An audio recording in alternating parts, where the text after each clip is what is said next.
Here we have a much longer list of data than last time. For long lists of data, it can be somewhat difficult to build a proper histogram, as it becomes a little bit impractical to look at every single number. This list has 71 members in it. Now, it is also possible to use Excel to automate this process, but there is quite a bit of setup we need to do first. The first thing we need to do is first figure out how many bars we would like to have in our histogram.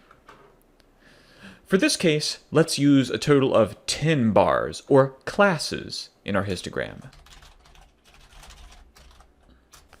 In any questions asked of you on an exam, they'll tell you how many classes to use. For this question, I'm using 10. Now we have to figure out how large these classes are. So to figure this out, we need to gather up some information about this list of data. We'll need the minimum, the maximum, the range, and the number of classes. Based on this, we can calculate the class width. This will tell us how wide to make the classes that will become our bars in our histogram. Now, if you have a long list of data, you can find the minimum by using a special Excel function. We'll say equals min for minimum, open my parentheses, and select your list. And then close your parentheses. We can find the maximum using a similar method by saying equals max, select your list, and once again close the parentheses. To find the range, we can use another function where we say equals, select our maximum that we just calculated, and then subtract our minimum that we just calculated. And for the number of classes, we'll make sure we enter the correct number in that box. Let's demonstrate this now. We'll click in D2, which is this empty space I've left next to the word minimum. I'll say equals min, open the parentheses, click in box A1 on our first set of data. Keep the mouse button held down and move the mouse downward. This will cause the screen to scroll downward, but it will slow down as we reach our last reading. The blue rectangle should be around all of these numbers, and we want to try not to leave any empty space. We'll need to scroll back up, close the parentheses, and press enter. Let's repeat this process with the maximum. We'll say equals max, open parentheses, and select all of our data. Release the button, scroll back up, Shift 0 will close the parentheses, and we press enter. For the range, we can just type an equal sign. Click on the number that's our maximum. Make sure we don't click on the label, rather click on the number next to it. Press the minus sign on the keyboard, and then click on the minimum. When we press enter, the range is calculated automatically, but we know 104 minus 0 should give us 104. In the classes box, we'll type the number 10. To find the class width, we'll say equals the range that we calculated previously divided by the number of classes. And then after we do this calculation, we always round up. Even if you would not ordinarily round up, we still do for class width. Somewhat strangely, we still round up even if we get a whole number as our answer. So, first we say equals to tell Excel to do math. Click the range. Press the slash on the keyboard to divide, and now click the number of classes.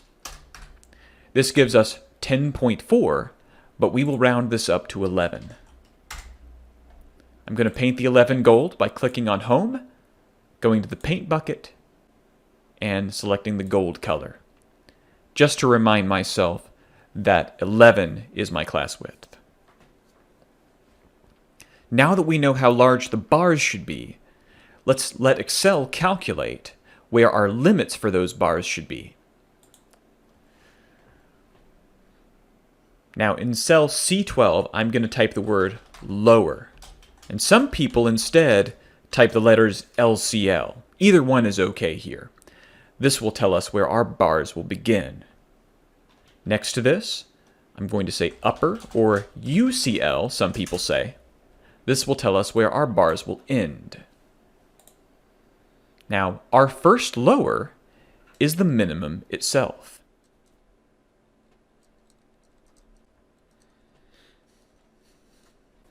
So in the first lower box, we see our minimum 0, and we place 0 in that position.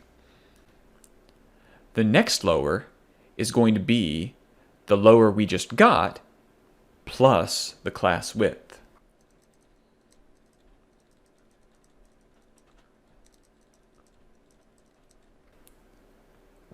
So what we can say in the next box, we can say equals the previous number, that is the number above us, and then add the class width.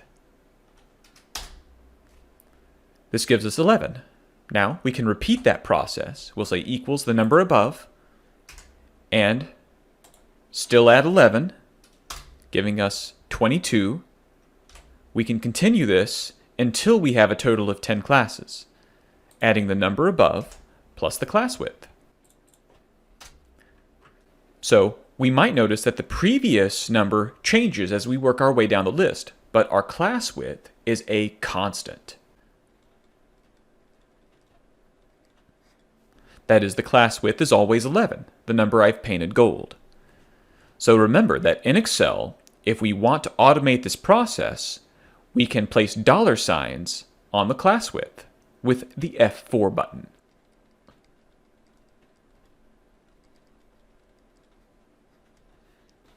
So now let's try this. We'll say equals the number above plus the 11 in the class width, but now pressing the F4 key on the keyboard will place dollar signs in front of and after the D.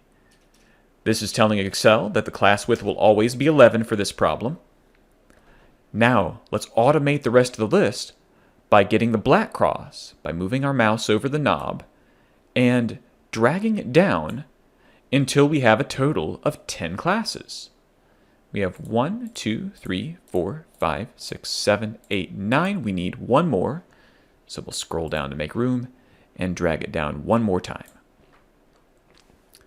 This completes our list of lower class limits. Now let's find the upper class limits. Our first upper. To find this, we take the second lower minus 1. Since our second lower was 11, our first upper is 10. So we'll type 10 into that box. Now, our next upper will be the previous upper plus the class width, just like we did for the lower class limits.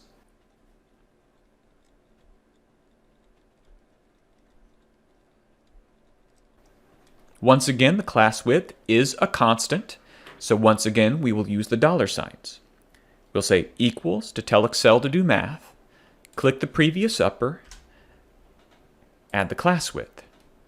Press the F4 key to tell Excel the class width is always 11.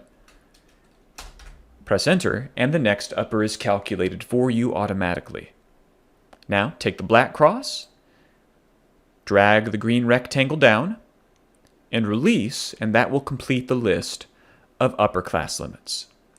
Now we have our upper and lower class limits, and we know where all of the bars begin or end.